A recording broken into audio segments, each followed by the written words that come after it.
Bonjour Anthony. Bonjour Alexis, bonjour à tous. Et vous nous parlez ce matin de Barbie. Oui, tout est géopolitique Alexis, surtout le cinéma. Il a fallu un article ce week-end dans Le Monde et après un autre une semaine plus tôt dans le New York Times pour rappeler l'essentiel.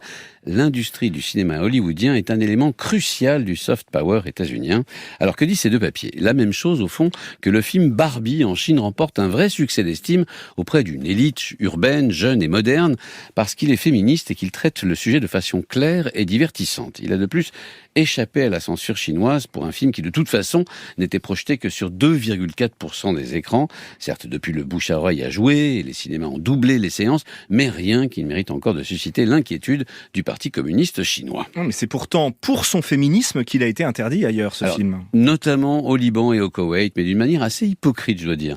Beyrouth évoquant des problèmes de mœurs et le Koweït une supposée propagande LGBTQ+, que les spectateurs en salle en Occident ou ailleurs cherchent encore. Non, le vrai souci, on est d'accord, c'est le discours sur les femmes qui transpire dans ce conte moral pour adultes sur grand écran.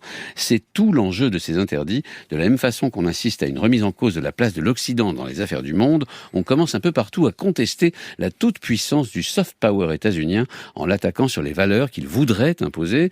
Les attaques sur l'homosexualité ne sont que des amuse-bouches. La vraie cible, c'est et ce sera toujours les femmes et leur place. Mais cette contestation, est-ce qu'elle parvient à affaiblir vraiment Hollywood ? Alors si l'on reprend l'exemple de Barbie, le film fait par exemple un flop en Corée du Sud, un pays qui pourtant ne connaît pas la censure et qui est traditionnellement américanophile.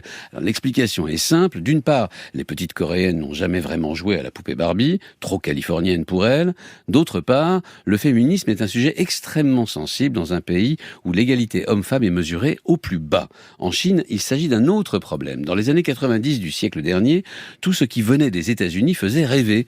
Ce n'est plus le cas aujourd'hui, que la Chine s'est largement modernisée. Même les grandes franchises hollywoodiennes prennent l'eau. Et ça se traduit en chiffres déjà ? Bien sûr, et pour Hollywood, c'est tout ce qui compte.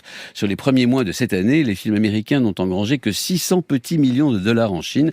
C'est 3 fois moins que sur la même période de 2019, c'est-à-dire avant le Covid. Le dernier Indiana Jones, par exemple, n'a rapporté que 3,3 millions de dollars depuis sa sortie en Chine, autant qu'au Danemark, alors que les deux populations sont absolument incomparables.